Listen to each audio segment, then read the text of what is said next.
কেঁচা আম আৰু ভোট জলকীয়াৰ এই টেঙা জ্বলা আচাৰটো যদি এতিয়ালৈকে আপুনি বনোৱা নাই তেতিয়াহ'লে আমৰ ছিজন শেষ হোৱাৰ আগে আগে বনাই লওক আৰু এইটো খাবলৈ এনে টেষ্টি হয় বাৰে বাৰে আপোনাৰ বনাবলৈ মন যাব। তাৰ কাৰণে কেঁচা আমখিনি এনেধৰণে সৰু সৰু টুকুৰা কৰি কাটি ল'লোঁ।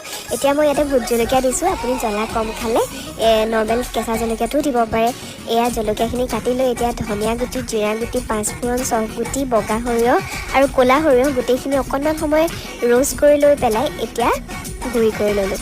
এতিয়া আমখিনিত দিছোঁ নিমখ, হালধি, ৰঙা জলকীয়াৰ গুড়ি আৰু বনাই লোৱা মছলাখিনি। গোটেইখিনি ভালদৰে মিক্স কৰি লৈ এইফালে মই তেল অলপ গৰম কৰি লৈছোঁ আৰু তাতে কালজিৰাৰে ফোৰণ দি এতিয়া গৰম গৰম তেলখিনি আমখিনিত ঢালি দিছোঁ আৰু একদম কেনেকুৱা যে ধুনীয়া গোন্ধ এটা আহে। গোন্ধটো পাই কিবা খাওঁ খাওঁ লাগি যায় আৰু এনেধৰণে খুবেই টেষ্টি একদম টেঙা জ্বলা ইনষ্টেণ্ট আমৰ আচাৰ ৰেডি হৈ গ'ল।